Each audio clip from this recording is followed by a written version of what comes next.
Donc, du coup, bonjour et bienvenue. Bonjour. Alors, du coup, on va commencer un petit entretien dans le cadre de notre enquête commune sur la précarité étudiante. Mhm. Et du coup, je vais d'abord te demander de te présenter si possible. Oui, je m'appelle Loïc, j'ai 35 ans Ok. et je suis en deuxième année de licence de sociologie à distance parce que j'habite en Allemagne et que je pourrais très bien faire mes études ici en langue allemande, mais ce serait beaucoup plus compliqué. Ok, parce que tu parles couramment allemand ou parce que, au contraire, justement, tu es plus à l'aise en français? Parce que je suis beaucoup plus à l'aise en français, parce que j'ai appris l'allemand euh, un peu, enfin j'ai appris l'allemand en travaillant quoi, ici, donc j'ai pas un niveau grammatical parfait quoi. Ok, ok. Et donc du coup, vu que tu me dis que tu as appris l'allemand en travaillant, est-ce que tu peux te demander dans quoi tu travailles?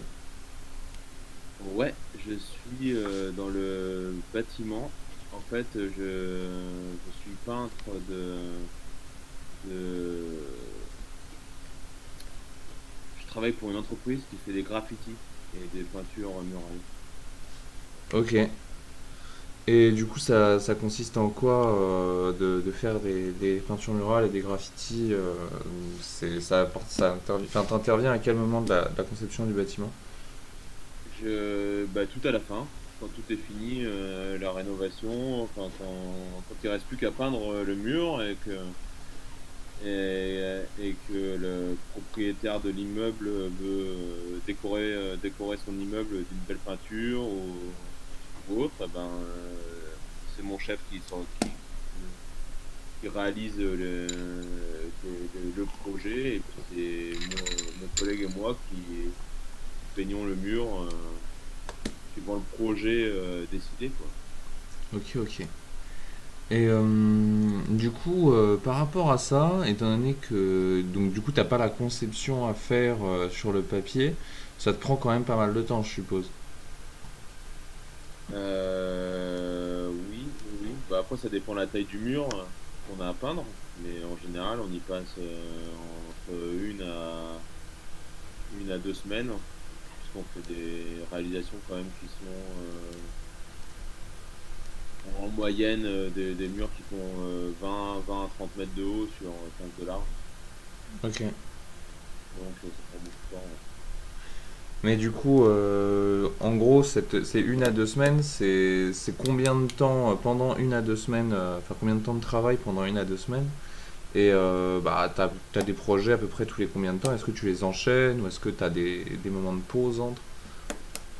C'est 1 à 2 semaines, 8 heures par jour sur l'échafaudage à peindre, quoi. Après, les projets, ils s'enchaînent pas forcément. Ça s'est enchaîné tout l'été, mais là, c'est plus calme. Et Hmm. c'est pour ça que je peux me libérer du temps pour les études, quoi. Ok. Hmm. Mais du coup, Et toi? t'as jamais ressenti une difficulté à communier en fait ce travail-là qui est assez chronophage quand même et les études à distance? Si, si, si. Si, si, parce que en fait, jusqu'à mi-octobre, j'ai bossé quasiment à temps plein. Euh, du coup, j'avais très peu de temps pour démarrer la deuxième année là d'études. Mhm. Et ce qui fait que bah, j'ai pris énormément de retard. Et je pouvais pas travailler le soir parce que quand tu passes 8 à 9 heures sur un échafaudage, franchement, c'est mort. Ouais. Euh, Quand tu rentres chez toi. Et puis le week-end, j'en profitais aussi pour me reposer. Et puis en fait, je travaillais pas beaucoup, quoi. Je travaillais 2 à 3 heures par jour le week-end. Là, depuis mi-octobre, fin octobre, c'est plus calme. Et j'ai pu vraiment là avoir plus de temps pour mes études. Par exemple, là, cette semaine, j'ai pas été bosser, quoi. Ok. Ok, ok. Donc du coup, il y a des moments où tu vas quand même sacrifier ton comment dire, ton travail rémunéré au profit de tes études. Oui, Bah oui, parce qu'il n'y a pas le choix. Ok, ok, ok. Hmm. D'accord, d'accord. Mais derrière, ça te pose problème ou pas de faire ça quand même? Dans le sens, De... est-ce que ça te fait un manque à gagner Non, assez violent ou c'est quand même c'est assez pas. supportable? euh, Oui, bah si tu parles en termes de pourcentage de salaire, c'est sûr que j'ai un salaire qui est minimum. Enfin, j'ai le salaire minimum vraiment de chez minimum en ce moment, quoi. Mais en fait, ça pose pas de souci particulier puisque je vis en couple, ma femme travaille à temps plein. Enfin, Ok, ça a déjà été, en fait, ça a déjà été budgétisé tout ça déjà depuis l'année dernière. je vois. Ouais, c'est quand même une putain d'organisation, mec. Ouais, mais en fait, justement, si j'ai pu reprendre mes études, c'est parce qu'on avait les moyens, quoi. Ouais, Sinon, j'aurais jamais repris mes études. hmm, ça se comprend. Et t'avais fait quoi comme étude avant? Il y a, alors, j'étais à la fac en 2003. Ouais. J'avais essayé une fac d'anglais, puis après une fac de psycho. Mhm. Et puis ça avait pas marché. Enfin, j'étais pas du tout en mode études, apprendre, etc., etc. Du coup, j'ai bossé après direct, quoi. Les 12 dernières années, j'ai bossé. Ok, tu t'es dit je me lance dans la vie active plutôt que de continuer sur un truc qui ne me convient pas au final en fait. Ouais, ouais. Et en me disant toujours que le jour où je voudrais, ben, j'aurais jusqu'à reprendre mes études, quoi. D'accord, parce que t'avais validé une première année et que du coup t'étais déjà dans le cursus quand même. Non, pas du tout. Non, non, j'avais rien validé du tout. J'allais à peine à la fac. Enfin, j'avais complètement tout loupé. Ouais, genre t'étais En pas plus, dedans quoi. non, non, j'étais pas dedans et puis j'étais pas dans la bonne filière. Donc Hmm. là, par exemple, donc, du coup, j'ai repris en sociologie l'année dernière et j'ai eu mon année, quoi. Donc c'était signe qu'il me fallait du temps et puis que je suis dans la bonne filière maintenant, quoi. Ouais, peut-être que t'as eu plus le temps de maturer la perception des cours et de maturer enfin, en général. Ouais, exactement. Ouais, ouais, je suis plus mûr, je suis plus. Avant, j'en avais un peu rien à foutre. Maintenant, Hmm. j'entrevois quand même une question. Il y a une question d'avenir, quoi. Ok. Non, c'est nice. Mais donc du coup, tu as commencé à travailler non pas par besoin financier pur, mais plutôt genre pour faire quelque chose quand même. Si, j'avais quand même besoin d'argent, quoi. Ok, Parce que, en fait, j'étais étudiant boursier à l'époque, échelon 5, bon, je pense que c'est plus haut. oui, Du coup, pendant ces 2 ans, j'avais eu aucun problème financier parce que j'habitais chez ma mère, j'avais les bourses, enfin, etc., etc., quoi. Puis après, bah, quand j'ai arrêté la fac, plus d'argent, donc il fallait bosser, quoi. Tu vois, ouais, c'était plus financier que par plaisir de trouver un travail, quoi. d'accord, Dark. Mais donc toujours avec cette optique de pouvoir reprendre les cours quand même plus tard. Et Ouais, toujours cette idée de se dire, bah, un jour, pourquoi pas reprendre, quoi. J'ai failli reprendre plein de fois, et pendant des années, j'ai fait des recherches de trucs qui pourraient m'intéresser, de filières, de comment est-ce que je pourrais faire, etc., etc. ouais, Et puis je suis tombé, je vais pas dire par hasard, mais je suis tombé sur cette histoire de sociologie, je me suis renseigné, c'était intéressant.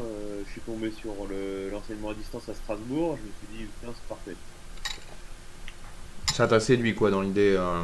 Ouais, dans le cursus, dans l'idée, dans le coût du cursus, Hmm. et puis dans le fait que pour moi, Strasbourg, c'est à la frontière, et du coup, c'est pas si loin, quoi. Ok. Ah oui, parce que j'ai oublié de te demander, t'habites dans quel coin de l'Allemagne? Ouais, j'habite à Chemnitz, c'est en dessous de Dresde et Leipzig, c'est tout à l'est. Ah ouais, ouais, ouais, Leipzig, je vois, c'est loin quand même. Ouais, ouais, ouais, ouais, Et c'est dans le coin. du coup, tu l'écris comment le nom de cette ville-là? CHE Ouais. MNITZ. Ouais, ITZ. d'accord. Chemnitz. Bon, j'aurais pas su les play tout seul. Mais. Ah là là. Mais du coup, si, bah, niveau travail dans ce coin-là, enfin, c'est quand même l'Allemagne, l'ancienne RDA, là. Hmm. T'as pas eu trop de mal à réussir à trouver du taf là-bas, Hmm. entre guillemets, à te vendre en tant que Français? Si, un peu. En fait, j'ai du mal à trouver un taf intéressant, quoi. D'accord. Je suis pas peintre à la base, hein. J'ai fait plein de trucs différents. J'étais animateur, j'ai travaillé au ministère de la Santé à Paris. Ah ouais, Euh, c'est vrai que ici c'est aussi une des raisons pour lesquelles je reprends les études, c'est parce que ici sans diplôme ils font pas trop confiance. mhm. Et du coup, il file des tafs pas très spécialisés, quoi. Voilà. Donc j'ai passé 2 ans à nettoyer des chambres d'hôtel. J'ai fait plus ou moins des petits boulots de merde quoi pendant les 3 dernières années. Et puis là c'est un boulot intéressant que j'ai trouvé parce que le patron c'est un pote. Ok. Et qui m'a dit bah écoute je te teste et puis si ça passe on arrête. Et D'accord. voilà quoi, mais j'ai toujours espoir de trouver un taf un peu plus intéressant. Ok, donc c'est plutôt enfin, la première motivation que tu as par rapport au travail, c'est réussir à trouver quelque chose qui soit plus en adéquation avec comment dire, tes velléités intellectuelles, plus Exactement. plus qu'en termes de salaire en fait même. Ah ouais ouais alors ça peut paraître un peu présomptueux mais en fait le coût de la vie là où on est très minime. Ouais, non, ça je. Et, et du coup j'ai pas on n'a pas besoin d'avoir beaucoup d'argent pour bien vivre ici. Mhm. Le salaire elle est pas du tout à nous. Ok, non, c'est stylé mec. Moi ça me donne envie d'aller vivre en Allemagne là. Bon, tu sais, j'ai habité 7 ans à Paris, hein, genre, je repaierai jamais un loyer parisien, hein. Oh là là mec, enfin, je te le fais pas dire, moi c'est parce qu'il y a les parents que je suis content. Et encore c'est la banlieue tu vois, donc déjà trouver un loyer en banlieue c'est un peu en dessous. Ah ouais, non, nous, on habitait vraiment dans Paris, ouais, enfin, j'ai beaucoup plus grand pour beaucoup moins cher, Ok. maintenant. Et tu te sens peut-être plus aidé aussi en Allemagne en tant qu'étudiant et en même temps travailleur par rapport à la France ou c'est vraiment juste au niveau des tarifs que tu sens une différence enfin, du loyer? Oui, oui, oui, parce qu'en fait, globalement, ils s'en foutent un peu de ce que je fais ou autre, hein. Ici, la mentalité, c'est quand même boulot, boulot, quoi. Donc, moi, perso, mes collègues ou mon chef, ils sont balance de ce que je fais en dehors du boulot, quoi. Ok, Maintenant, le truc, c'est que c'est vrai que c'est beaucoup plus facile. Si on était en France, je pense on n'aurait pas les moyens que je travaille comme ça certains mois, très peu d'heures, ouais, faut que parce que tu. le coût de la vie en France est beaucoup plus élevé, quoi. D'accord.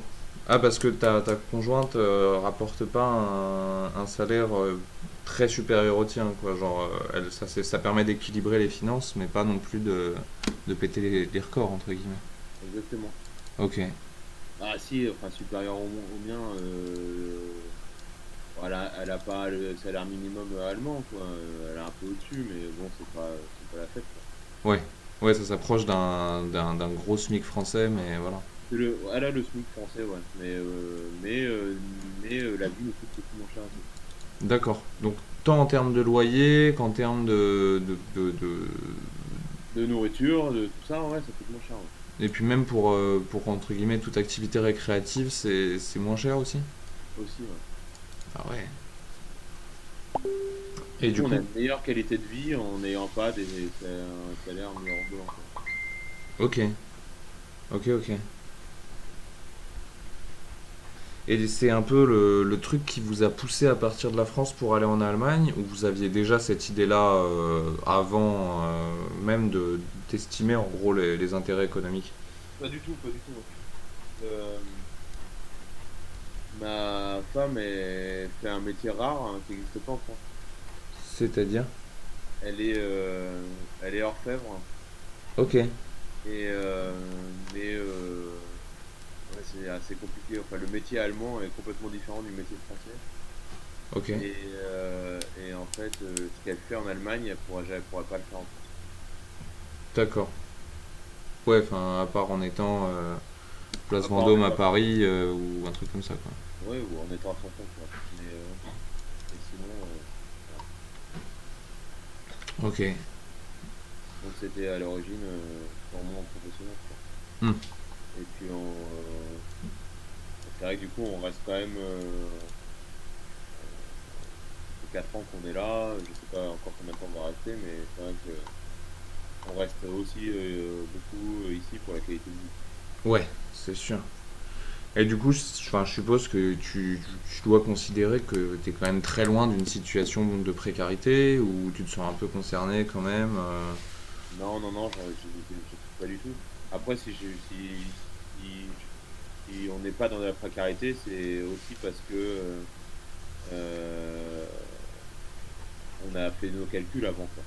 Ok, Tu vois, j'ai pas décidé unilatéralement de reprendre mes études et puis hop, on va voir ce que ça va donner au niveau financier, quoi. ouais, ouais, t'as anticipé. On a anticipé, j'ai fait en sorte de réduire mes heures pour avoir plus de temps pour les études tout en gagnant un petit peu un salaire, quoi, et tout en continuant à gagner un salaire, quoi. Ouais. Et du coup, dans ce cas. On n'a pas de précarité parce que on a fait nos calculs avant, quoi, parce qu'on a les moyens de le faire, quoi. Ok, En fait, si on n'avait pas eu les moyens, j'aurais pas repris mes études. Voilà. d'accord. Ouais. Et du coup, ces moyens-là, tu les as mis en. Comment dire? Tu les as mis en place et tu les as calculés en fonction de quels paramètres? Est-ce que tu as juste pris le cumul des salaires et le temps à allouer afin d'obtenir un certain niveau ou un certain montant? Ou est-ce que tu as fait aussi avec une prise en compte de la prise de risque, etc. Ouais. Donc déjà, oui, on a fait les calculs globalement du salaire, de ce qu'on dépensait tous les mois, de comment ça pouvait passer, etc. On a réduit aussi un peu notre train de vie. Mhm. Euh, on se trouve en France, enfin, etc. Je veux dire, on se prive pas, mais on a réduit deux, trois trucs, quoi. Deux, trois postes de dépenses qui étaient pas absolument nécessaires. Ouais, Et, oui, alors si échec il y a, ça n'empêchera pas que, par exemple, si je loupe ma deuxième année, ça n'empêchera pas de recommencer ma deuxième année l'année prochaine, quoi. d'accord. Mais donc du coup, tu. Un échec n'apportera aucune conséquence sur le fait que je puisse continuer quand même mes études, quoi. Ok, Le but, il est que j'ai mon diplôme ok, ok. et que ça prendra le temps que ça prendra, quoi. Bon, c'est carré comme mode de fonctionnement, c'est stylé. Et donc ça veut dire que d'une certaine manière, genre, tu sacrifieras pas ton travail pour les études, mais tu es prêt à prendre un peu de temps sur ton travail afin d'étudier. Mais pas de le sacrifier non plus, quoi. En fait, c'est un peu l'inverse. J'ai pas envie de sacrifier mes études pour le travail. D'accord, ok. Parce que, en fait, ça serait un peu idiot que de prendre des dispositions pour reprendre mes études, mais de continuer à bosser tout autant, quoi. Enfin, ça marcherait pas, quoi. Ouais. Ce que je veux, c'est à la fin savoir mon diplôme. Le plus vite possible serait le mieux. Mhm. Je veux dire, sans redoubler, quoi. Euh, et du coup, je veux m'en donner les moyens et justement que le travail ne m'empiète pas trop sur les études, quoi. Ouais, ok. Et donc du coup, tu essayes de faire des aménagements de ton emploi du temps, histoire de pouvoir enfin, travailler les deux, quoi, correctement. Exactement. En fait, j'ai déjà prévu depuis des mois de prendre. J'ai déjà prévenu mon patron déjà depuis 2 mois que, par exemple, cette semaine-là, puisqu'on a tout le rendu à rendre pour lundi, que j'allais pas travailler, quoi. C'est certain. Ok. Donc en gros, t'as vraiment planifié le truc bien à l'avance pour justement réussir à accorder les deux et en même temps à vraiment préserver du temps pour travailler la fac en même temps que à préserver la stabilité de ton emploi à Ouais, côté. ouais, exactement. Par exemple, quand on a reçu notre emploi du temps avec tous nos dates de rendu, de partiel, etc., j'ai déjà bloqué la semaine de partiel où je serai pas là. Pour les rendus de janvier, j'ai déjà bloqué toute la. En fait, j'ai bloqué du 20 décembre au 9 janvier, quoi, en gros, entre les vacances de Noël, le Nouvel An, et puis après les rendus pour le 9 janvier. Toutes ces périodes-là, j'irai pas bosser, quoi.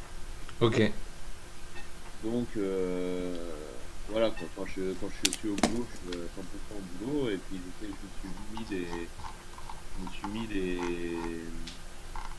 je me suis mis, ouais, des jours, des semaines où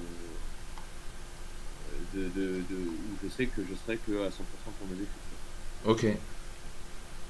ok, ok. Bon, c'est plutôt efficace comme système. Hmm. Ouais, ouais, ouais, ouais, En fait, l'année dernière, je savais pas trop comment m'organiser, etc. Et j'ai trouvé un système qui me convenait pas trop mal Hmm. et qui a marché, donc je vais recommencer cette année, quoi.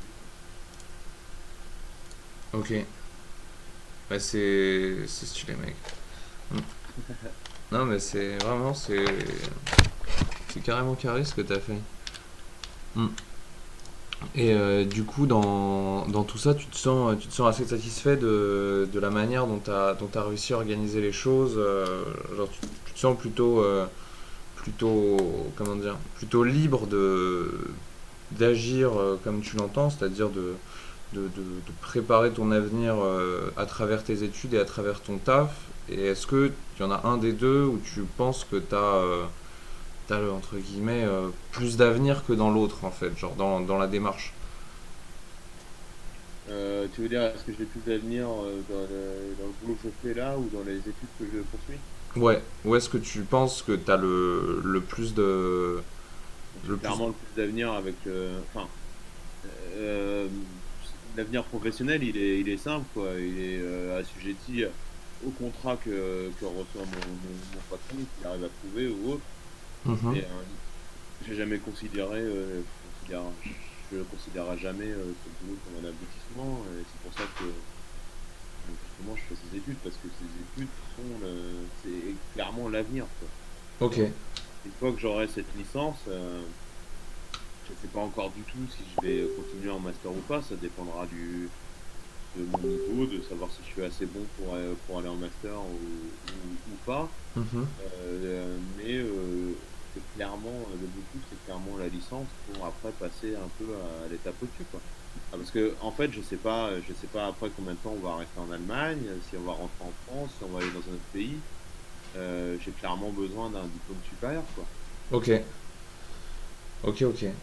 Et du coup, t'as déjà entendu parler des programmes franco-allemands, comme par exemple la fac franco-allemande, qui est un programme d'échange d'élèves entre les deux pays, enfin entre les universités des deux pays. Non, la fac franco-allemande, ça je connais pas. Je me suis pas renseigné là-dessus parce que euh, enfin, c'est clairement, on est dans un système je pense, on est en enseignement à distance qui est un peu spécial. Mhm. Et puis, en fait, je suis déjà un peu étudiant à l'étranger. Enfin, c'est un peu spécial pour moi. J'habite déjà à l'étranger, quoi. Ouais, donc ça te donne un statut assez particulier. Donc, en fait, je suis étudiant français, j'habite à l'étranger, mais ouais, un statut particulier, oui et non. Enfin, euh, j'ai beaucoup plus d'expérience à l'étranger qu'un étudiant qui va aller passer 6 mois en Erasmus en Allemagne, quoi. Ouais, c'est sûr. Puisque moi, j'y vis, j'y travaille, j'y ai des amis. Voilà, je parle français qu'à la maison avec ma femme, ou avec nos amis français, quoi. Mais sinon, je parle toute la journée en allemand, quoi. Ok. Bon, mais du coup, ouais, ça te fait une vraie immersion, quoi, derrière. Ah ouais, ouais, ouais, puis surtout que je suis dans une ville où il y a très peu d'étrangers. Ok. Et où les gens, ils parlent. C'est une ville anciennement très, très industrielle et toujours très industrielle. Et donc, c'est une ville d'ouvriers, quoi. Il Ouais. n'y a pas de monde qui parle anglais ici. Et encore moins français. Et du coup, même allemand, ils parlent tous Enfin, après, je connais pas trop, hein, mais ils parlent tous le même allemand, ou est-ce que tu as dû aussi apprendre des bases de russe, par exemple, ou quoi, pour communiquer?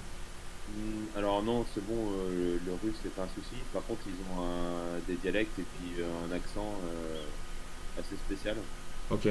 là où je suis. Et c'est clairement différent de l'allemand de base, Mhm. que j'ai de toute façon pas appris à l'école. Je n'ai pas appris l'allemand à l'école. D'accord, donc c'est pas un allemand scolaire du tout, quoi. Non, déjà, je parle pas. Je parle un peu allemand, un peu saxon, parce que je suis en Saxe. Mhm. Je parle un peu de tout, quoi. Mais j'ai dû apprendre, ouais, enfin, c'est un peu compliqué, quoi. J'ai dû apprendre des mots que tu trouves pas dans le dictionnaire allemand, quoi. Ouais, je vois l'idée. Tu vois, le genre comme un dialecte de chez nous dans le nord ou autre, quoi. Ouais, c'est un peu le ch'ti de l'Allemagne, le truc, quoi. C'est un peu le style de l'Allemagne. Oh, man. Ça doit être complexe, quand même. Ouais, ouais, c'est marrant. Ok.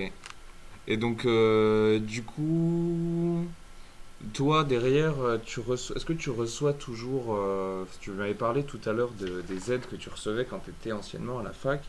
Est-ce que tu reçois toujours des aides de la part d'organismes extérieurs, donc que ça soit bah, l'État, des mécènes, de la famille ou quoi que ce soit? Ou est-ce que Pas du tout. pas du tout, tu te débrouilles vraiment tout seul avec enfin, vous vous débrouillez vraiment tout seul avec ta compagne et Ouais, vous faites le truc. ouais. Ok, ok, ok. Après, ce qui est cool aussi, c'est que le statut étudiant te permet d'avoir après plein de réductions partout, quoi. Donc, D'accord, tu peux conserver le statut étudiant en ayant plus de 25 ans en Allemagne. bah, oui, de toute façon, enfin, j'ai la carte étudiante. Ok, Après, l'âge compte pas forcément, quoi. D'ailleurs, ici en Allemagne, je vais te dire un truc. euh, il y a beaucoup de trucs, il y a beaucoup de choses qui sont donc tu payes moins cher quand tu es étudiant, sans condition d'âge en fait. Il y a énormément de gens qui ont 30 ans et qui sont encore à la fac, hein. d'accord. Donc t'as vraiment un statut étudiant Bah, fixe. ouais, j'ai ma carte étudiant, je paye mon abonnement à la bibliothèque ici beaucoup moins cher. Enfin, plein de choses comme ça, quoi. Donc genre ça te fait bibliothèque, transport, un peu tout le service public ou anciennement public et privatisé. Ouais, ouais, ouais, ouais. J'ai... Alors, du coup, c'est des dépenses qui sont moindres par rapport à avant aussi, quoi. Mhm. Ok. Alors, c'est pas des aides, mais bon, c'est comme, je sais pas, c'est comme une aide indirecte, quoi, la carte étudiante. Ouais, ouais, c'est ce que j'allais te dire. Mais ça, ouais, ça a l'air pas mal hein, qu'ils mettent ça en place. Ouais, alors peu importe d'ailleurs que tu sois étudiant ici ou pas, quoi. Ok, c'est juste le statut d'étudiant et Ouais. T'es étudiant, après, c'est ça qui est bien avec l'Europe, quoi. C'est que un étudiant français qui habite en Allemagne, c'est comme un Allemand qui est un étudiant allemand qui habite en Allemagne, quoi. C'est- Du hmm, coup, le fait d'avoir quand même une entité commune, ça rend les choses beaucoup plus simples. ouais, ouais, tu m'étonnes. Ok, ok. Mec, merci beaucoup pour ce petit, merde, comment ça se dit Petit entretien. entretien, mais j'allais même dire cet acte de mémoire, je sais plus comment ça s'appelle. Oh, je suis fatigué. Euh, Bref, je retrouverai le mot. Attends, vas-y, je coupe l'enregistrement.